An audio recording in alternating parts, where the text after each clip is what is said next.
நான் 10 வயசுல குடும்ப சூழ்நிலைனால வேலைக்கு போனேன். அதுக்கப்புறம் 16 வயசுல 10ஆம் கிளாஸ் முடிச்சுட்டு 20 ரூபா டெய்லி சம்பளத்துக்கு சைதாப்பேட்டையில வேலைக்கு போனேன். 21வது வயசுல நான் வியாபாரம் ஆரம்பிச்சேன். 25-30 வருஷம் ஆச்சு எனக்கு ஓரளவுக்கு பினான்சியல் ஃப்ரீடம் கிடைக்கிறது. ஏன் இவ்வளவு லேட் ஆச்சுன்னா,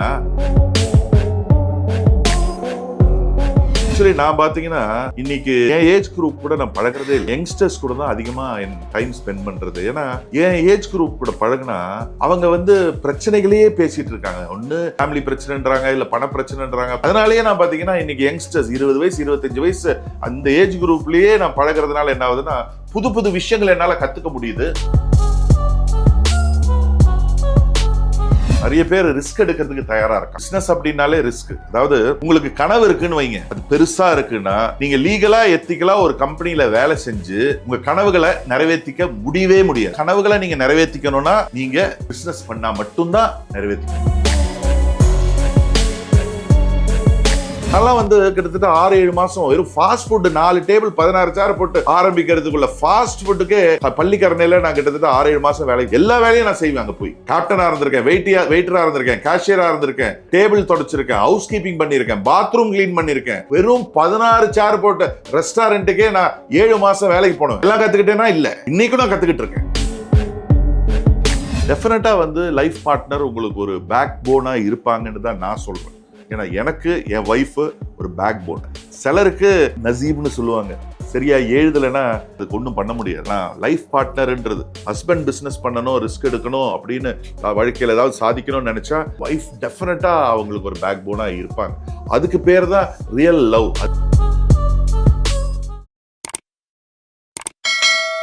வணக்கம் சார். வணக்கம் அஜித், எப்படி இருக்கீங்க சார்? சூப்பரா இருக்கு. நீங்க எப்படி இருக்கீங்க? நல்லா இருக்கேன் சார். சார் ஆக்சுவலா என்னன்னா, ஒரு ரெஸ்டாரண்ட் ஓனரா நிறைய விஷயங்கள் நீங்க பேசியிருக்கீங்க, நிறைய அட்வைஸ்ல இருந்து எல்லாமே கொடுத்துட்டீங்க சார். நாங்களும் அதெல்லாம் பார்த்துட்டோம். ஓகே, உங்களோட லைஃப் ஸ்டோரியில இருந்து உங்களோட பழைய வீட்டுல இருந்து எல்லாத்தையும் நாங்க பார்த்துட்டோம். ஆனா இப்போ நிறைய விஷயங்கள் மக்களை மோட்டிவேட் பண்ணிட்டு இருக்கீங்க. மக்களை தாண்டி இப்போ வரப்போற 2K கிட்ஸ், அதாவது வளர்ந்து வரும் அந்த யங் ஜென்ரேஷனுக்கு நிறைய விஷயங்கள் சொல்லிட்டு இருக்கீங்க. ஸோ அதில் நான் ஒரு சில விஷயங்கள் உங்ககிட்ட கிளாரிஃபை பண்ணணும்னு பண்ணுங்க. அதுக்கு முன்னாடி நான் ஏன் சொல்லிட்டு இருக்கேன்னு கேட்க மாட்டேங்கிறீங்களா சார்? ஆமாம் சார். என்னன்னா, ஒரு ரெஸ்டாரண்ட்ல ஒரு ஓனராக இருக்கீங்க, நிறைய ரெஸ்டாரண்ட் ஸ்டார்ட் பண்ணிட்டீங்க, நல்லா போயிட்டு இருக்கும்போது இந்த இதை நம்ம தொடரணும், இதுக்குள்ள நம்ம வரணுன்ற ஆசை இதனால வந்துச்சு. நான் 10 வயசுல குடும்ப சூழ்நிலைனால வேலைக்கு போனேன். அதுக்கப்புறம் வேலைக்குனா படிச்சுக்கிட்டேன். அதுக்கப்புறம் 16 வயசுல 10ஆம் கிளாஸ் முடிச்சுட்டு நான் 20 ரூபா டெய்லி சம்பளத்துக்கு சைதாப்பேட்டையில வேலைக்கு போனேன். அப்புறம் 21வது வயசுல நான் வியாபாரம் ஆரம்பிச்சேன். கிட்டத்தட்ட 25-30 வருஷம் ஆச்சு எனக்கு ஓரளவுக்கு ஃபினான்ஷியல் ஃப்ரீடம் கிடைக்கிறது. ஏன் இவ்வளோ லேட் ஆச்சுன்னா, நான் உங்கள் ஏஜில் இருக்கும்போது எனக்கு மோட்டிவேட் பண்ணுறதுக்கு யாருமே இல்லை. என்னை என்கரேஜ் பண்ணுறதுக்கு, டே உன்னால் முடியும்டா, நீ ஜெயிச்சிருவடா, நீ தன்னம்பிக்கையோட பண்ணுடான்னு ஊக்கப்படுத்துறதுக்கும் எனக்கு தட்டி கொடுக்கறதுக்கும் யாருமே இல்லை. சப்போஸ் எனக்கு யாராவது மோட்டிவேட் பண்ணுறதுக்கு இருந்திருந்தாங்களா, எஸ், எங்கள் அம்மா மோட்டிவேட் பண்ணிக்கிட்டே இருப்பாங்க. பட் அம்மா ஒருத்தர் மோட்டிவேட் பண்ணால் 100 பேர் டிமோட்டிவேட் பண்ணுவாங்க. அம்மா ஒருத்தர் என்கரேஜ் பண்ணாங்கன்னா 100 பேர் என்னை டிஸ்கரேஜ் பண்ணுவாங்க. சப்போஸ் ஒரு 10 பேர் என்னை சுற்றி இருக்கிறவங்க என்னை மோட்டிவேட் பண்ணியிருந்தாங்கன்னா நான் மேபி ஒரு 25-30-35 வயசுலேயே நான் ஃபினான்ஷியல் ஃப்ரீடம் அடைஞ்சிருப்பேன். நான் லைஃப்பில் என் கனவுகளை, அதாவது நான் ஒரு இடத்துக்கு வந்திருப்பேன். இவ்வளோ டைம் எடுத்திருக்காது. ஆமாம், அதனால தான் நான் மோட்டிவேட் பண்ணிட்டு இருக்கேன். Super sir, super. நீங்க பண்ற விஷயங்கள் நிறைய பேருக்கு, அதாவது உங்க வீடியோ ஒரு 1000 பேர் பார்த்தாங்கன்னா அதுல இருந்து ஒரு 100 பேர் அதுல ரிலீஃப் ஆறாங்க. ஓகே, இதுதான் கரெக்ட் அப்படின்றப்போ ஸோ அது ரொம்ப ரொம்ப நல்ல விஷயம் சார். இப்போ கூட நான் இதை சொல்றதுக்கு என்னன்னா, இது கேட்கறவங்க தயவு செய்து இன்னைக்குள்ள ஜெனரேஷனை நீங்க மோட்டிவேட் பண்ணுங்க, உன்னால முடியும்னு என்கரேஜ் பண்ணுங்க. எஜுகேஷன் ரொம்ப நல்லா இருக்கு எல்லா இன்ஸ்டிடியூஷன்ஸ்லயும், ஆனா மோட்டிவேஷன் ரொம்ப கம்மியா இருக்கு. உங்களால மோட்டிவேட் பண்ணறதுக்கு உங்களை ஈகோ இடம் கொடுக்கலன்னா கூட தயவு செய்து டிமோட்டிவேட் பண்ணாதீங்க. அதுதான் நான் இந்த வீடியோ மூலியமா இன்னைக்கு இருக்கிற சீனியர்ஸ்க்கு சொல்ல விரும்புறேன். இன்னைக்கு இருக்கிற ஜெனரேஷன் அவ்வளோ நல்ல பிள்ளைங்க, சூப்பரான பசங்க, ஒழுக்கமான பசங்க, வாழ்க்கையில் ஏதாவது சாதிக்கணும்னு நினைக்கிற பசங்க. ஆஸ் அ சீனியர்ஸ் அவங்களை என்கரேஜ் பண்ணுங்க, அவங்கள மோட்டிவேட் பண்ணுங்க.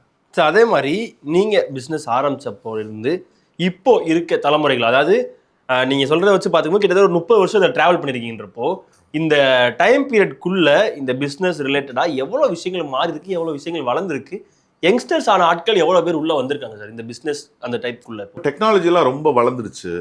இப்போ ஆக்சுவலி நான் பார்த்தீங்கன்னா இன்னைக்கு என் ஏஜ் குரூப் கூட நான் பழக்கவே இல்லை. நான் யங்ஸ்டர்ஸ் கூட தான் அதிகமாக என் டைம் ஸ்பெண்ட் பண்ணுறது. ஏன்னா என் ஏஜ் குரூப் கூட பழகுனா ரொம்ப அப்படியே நான் ரொம்ப மந்தமாயிடுறேன். அவங்க வந்து பிரச்சனைகளையே பேசிட்டு இருக்காங்க. ஒன்று ஃபேமிலி பிரச்சனைன்றாங்க, இல்லை பண பிரச்சனைன்றாங்க. பிரச்சனைகளே பேசிட்டு இருந்தா சொல்யூஷன் கிடைக்குமா? அதுலேருந்து வெளியே வர்றது எப்படின்றத பத்தி பேசவே மாட்டேங்கிறாங்க. அதனாலேயே நான் பார்த்தீங்கன்னா இன்னைக்கு யங்ஸ்டர்ஸ் 20 வயசு 25 வயசு அந்த ஏஜ் குரூப்லயே நான் பழகிறதுனால என்ன ஆகுதுன்னா புது புது விஷயங்கள் என்னால் கற்றுக்க முடியுது. எப்பவுமே என்ன நான் ஒரு யங்கா வச்சுக்க முடியுது. நான் இப்போ போட்டின்னு பார்த்தீங்கன்னா உங்க ஏஜ் குரூப் பசங்களோட தான் நான் என்னுடைய போட்டியே. என் ஏஜ் குரூப் ஆட்கள் கூட நான் போட்டி போடுறதே இல்லை. அதுக்கு காரணம் உங்க ஏஜ் குரூப் ஆட்கள் கூடயே நான் அதிக நேரம் செலவிடுறது தான். அதனால இந்த கேள்வி என்ன சார்? அதுதான் சார், இப்போ இருக்க ஜென்ரேஷன்ல இந்த பிசினஸ்ன்றதுக்குள்ள இப்போ யங்ஸ்டர்ஸ்லாம் உள்ள வரதுன்றதெல்லாம் எப்படி பாக்குறீங்க சார்? அது வந்து எந்த அளவுக்கு ஒரு மாற்றத்தை ஏற்படுத்துது சார்? நல்ல விஷயம், ரொம்ப நல்ல விஷயம். நிறைய பேர் ரிஸ்க் எடுக்கிறதுக்கு தயாரா இருக்காங்க. பிசினஸ் அப்படின்னாலே ரிஸ்க். அதாவது உங்களுக்கு கனவு இருக்குன்னு வைங்க, அது பெருசா இருக்குன்னா நீங்க லீகலா எத்திக்கலா ஒரு கம்பெனியில வேலை செஞ்சு உங்க கனவுகளை நிறைவேற்றிக்க முடியவே முடியாது. உங்க கனவுகளை நீங்க நிறைவேற்றிக்கணும்னா நீங்க பிசினஸ் பண்ணா மட்டும்தான் நிறைவேற்றிக்க முடியும். ஆனா பிசினஸ்னா ரிஸ்க் இருக்கு. இதுல விழுவீங்க, எழுந்திருக்கணும், திருப்பி விழுவீங்க, திருப்பி எழுந்திருக்கணும், திருப்பி விழுவீங்க, எழுந்திருப்பீங்க. விட்டுறக்கூடாது. பிசினஸ்னா ரிஸ்க் இருக்கு. ரிஸ்க் எடுத்தாதான் உங்க கனவு பெருசா இருந்தா அதை அச்சீவ் பண்ண. கண்டிப்பா சார். என்னுடைய ரெஸ்டாரண்ட்ல ஒரு எம்ப்ளாய் ஒர்க் பண்ணவர், அவரை வந்து ஆல்ரெடி என் ரெஸ்டாரண்ட்ல இருக்கிற ஒருத்தருக்கு தெரியும். 60-65 வயசு இருக்கும் அஜித். செக்யூரிட்டி வேலைக்கு வந்தார். அவர் சொல்றாரு, இன்னார் வந்து இந்த கம்பெனியில வேலை செஞ்சவர்னு. நான் போய் கேட்டேன், ஏன் சார் இவ்வளோ நல்ல ஒரு பொறுப்புல இருந்திருக்கீங்க, நீங்க செக்யூரிட்டி வேலைக்கு வந்திருக்கீங்களே அப்படின்னதுக்கு அவர் சொன்ன பதில் என்னன்னா, சார் இந்த ஏஜ்ல எனக்கு ஏற்கனவே செஞ்ச வேலை கொடுக்க மாட்டேங்கிறாங்க. நான் வந்து என் பிள்ளைங்க படிப்புக்காகவும் நான் என் ஃபேமிலிக்காக ஒரு வீடு வாங்கினேன், அந்த வீடோடைய கடனை அடைக்கிறதுக்காகவும் பிள்ளைங்க படிப்புக்காக வாங்கின கடனை அடைக்கிறதுக்காகவும் என் பொம்பளை பிள்ளைங்க கல்யாணத்துக்காக வாங்கின கடனை அடைக்கிறதுக்காகவும் தான் நான் இன்னைக்கு 20,000 ரூபா சம்பளத்துக்கு வேலைக்கு வந்துட்டு இருக்கேன்றாங்க.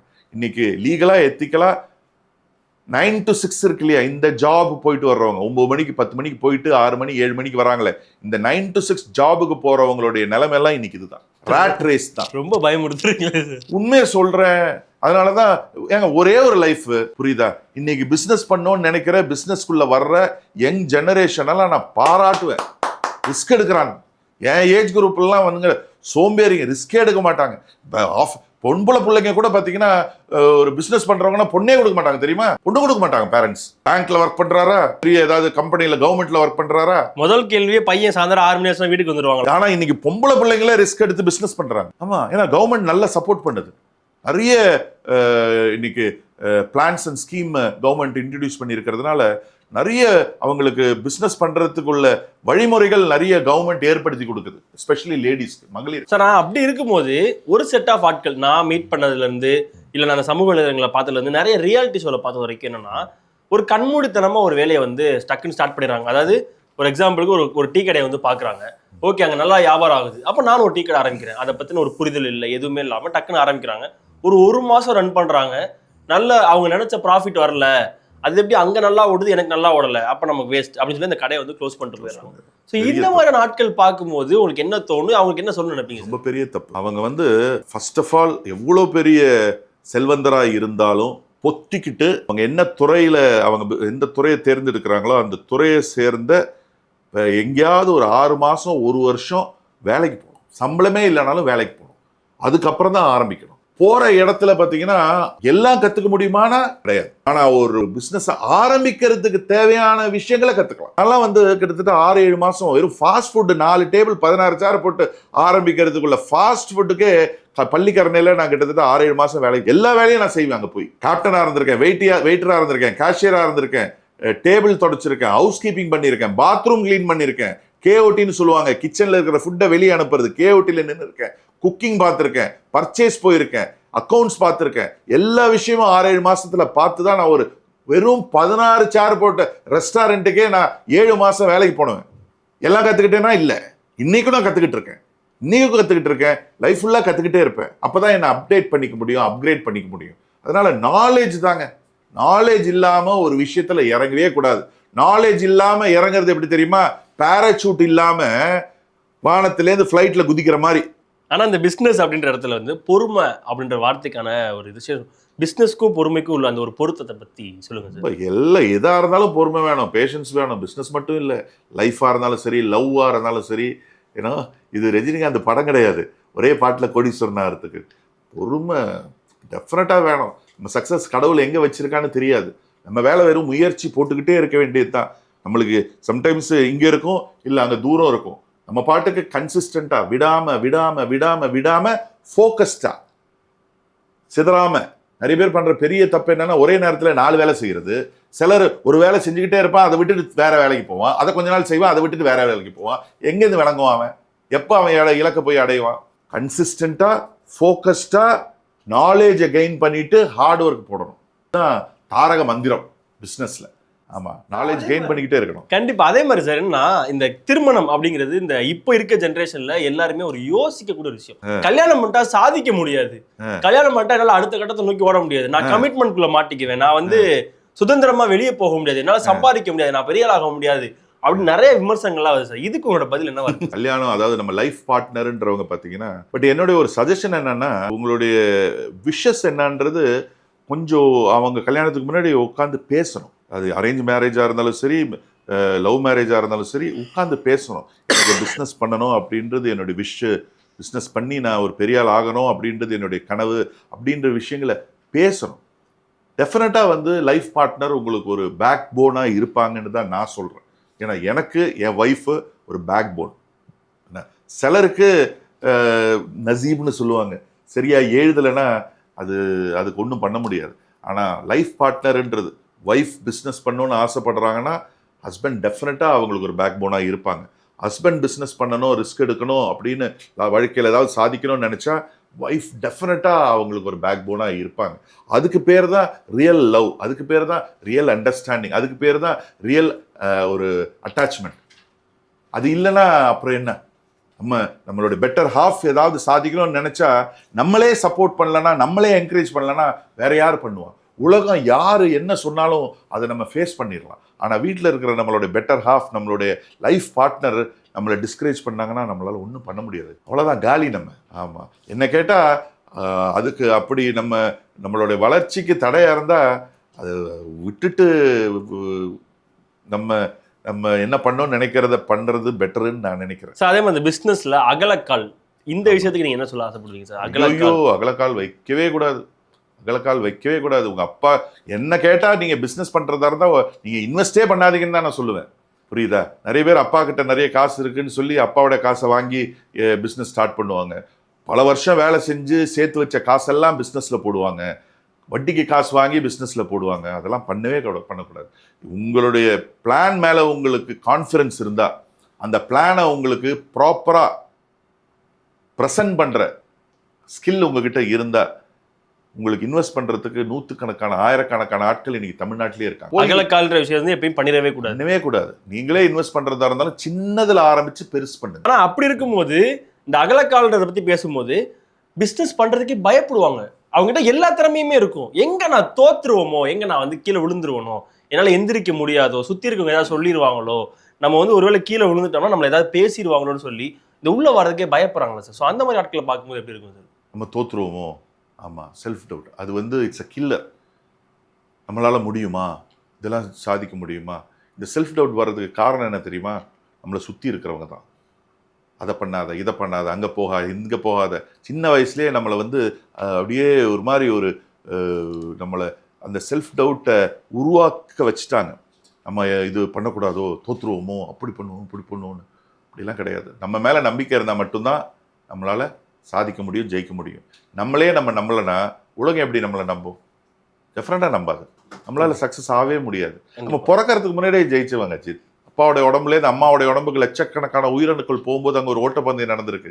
அந்த ஓட்டப்பந்தயத்தில் எல்லாரை விட வேகமாக ஓடினதுனால தான் இன்றைக்கி நம்ம உட்காந்து இங்கே பேசிகிட்டு இருக்கோம். நம்ம கொஞ்சம் மெதுவாக ஓடி இருந்தால் நம்மளுக்கு பதில் இங்கே உட்காந்து பேசுறது நம்ம அண்ணனோ தம்பியோ அக்காவோ தங்கச்சியோ தான் பேசுகிறோம்.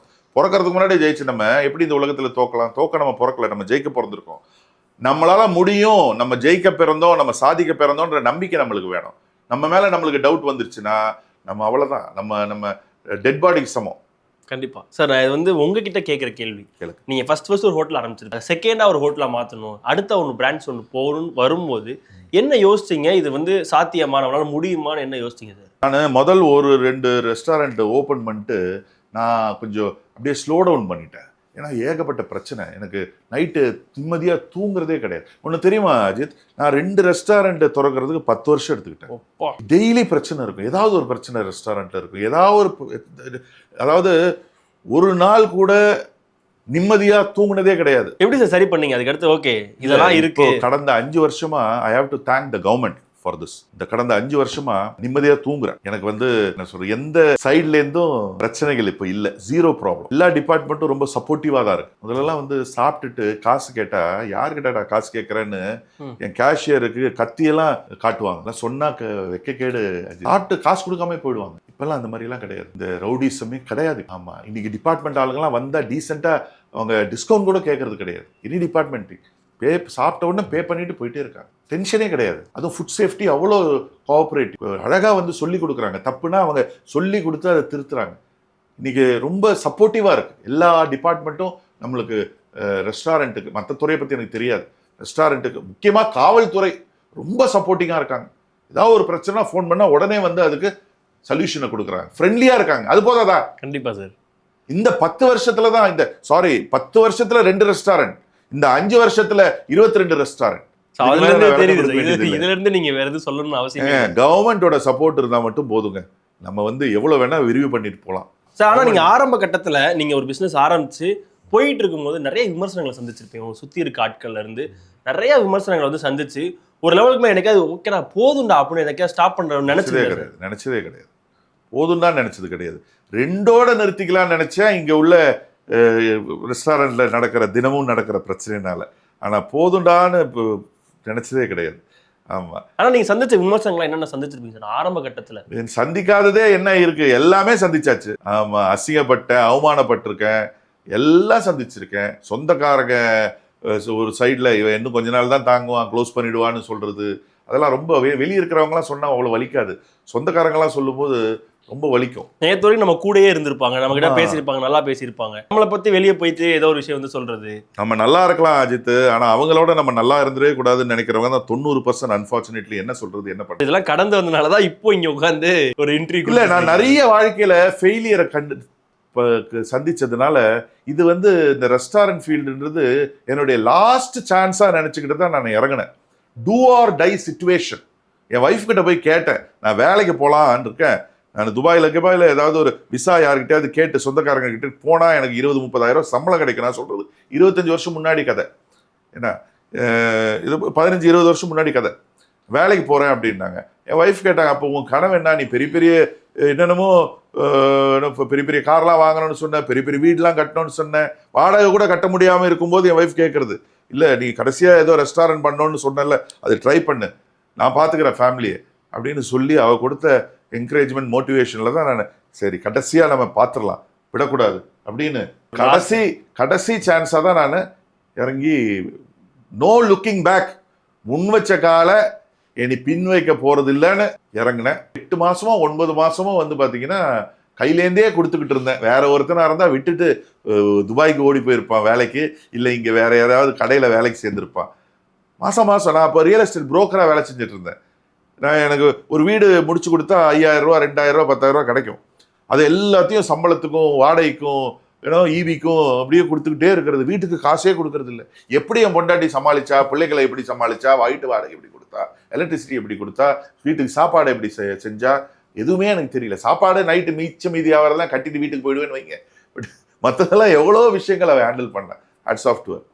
ஸோ அவ்வளோ வலி நான் தாங்கியிருக்கேன் சார். ஆனால் கடைசியாக ஒரே கேள்வி சார் இந்த செக்மெண்ட்ல என்னன்னா, ஒருவேளை நபில் சார் இந்த ஹோட்டல் இண்டஸ்ட்ரி ஆரம்பிக்கலன்னா இப்போ என்ன வேலை பார்த்துட்டு இருந்திருப்பாங்க சார்? நீங்க எனக்கா யோசிச்சிருக்கீங்களா, நம்ம ஒருவேளை இந்த ஹோட்டல் பிசினஸ் ஆரம்பிக்கல, நம்ம வந்து இதை வந்து ஸ்டார்ட் பண்ணாம விட்டுருந்தோம்னா நம்ம என்ன பண்ணிட்டு இருப்போம் அப்படின்னு எனக்கா யோசிச்சது உண்டா சார்? எனக்கு ரியல் எஸ்டேட் ரொம்ப பிடிக்கும்.